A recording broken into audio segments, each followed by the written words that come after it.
Hello, this is Monica.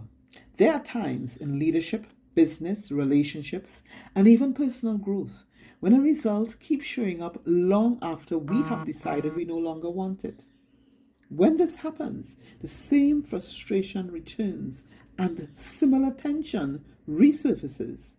The people are different and the situations are not the same, but somehow the outcome still feels familiar.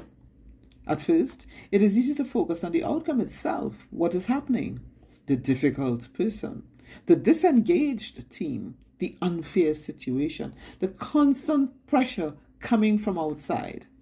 And while those things may feel very urgent and very real, eventually you must ask yourself another question. What are we continuing to do which keeps generating these results? Because cycles like these do not continue because of what happens around us. They continue because of how we keep responding, deciding, avoiding, reacting, interpreting, and ultimately operating. At first, what we do may not even look harmful. It may look like cautiousness, self-protection, patience, strong leadership, even wisdom. But over time, the impact starts showing up and the consequences become harder to ignore. A leader who avoids correcting what does not work starts creating confusion. A team which avoids the discomfort of changed behaviors starts normalizing underperformance.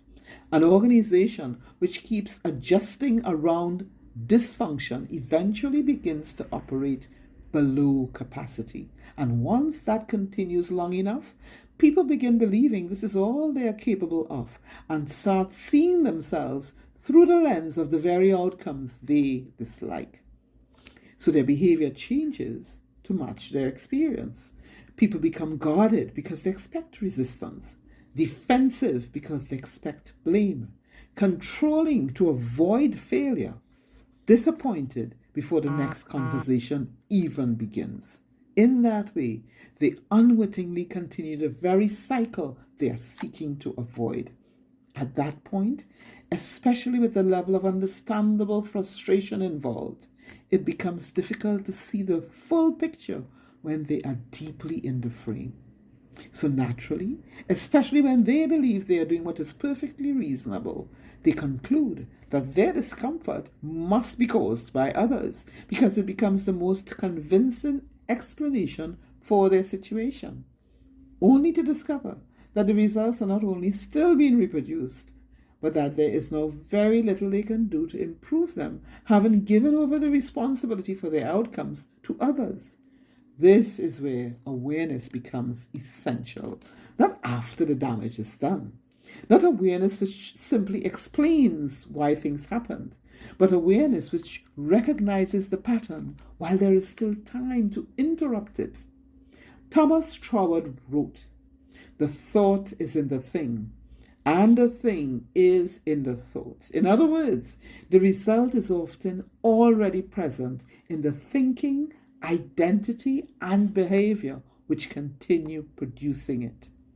So if the same outcomes keep appearing, the issue may not only be what is happening externally, but also what is operating under the surface. Because real becoming does not begin when we simply dislike the results we are getting.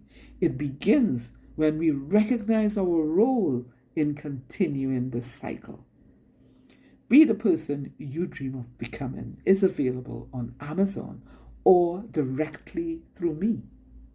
What we repeatedly do eventually begins determining who we become.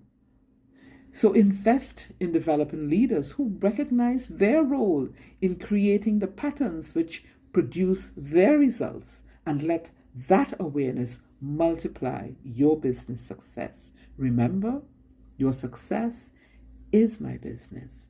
Discerningly, Monica.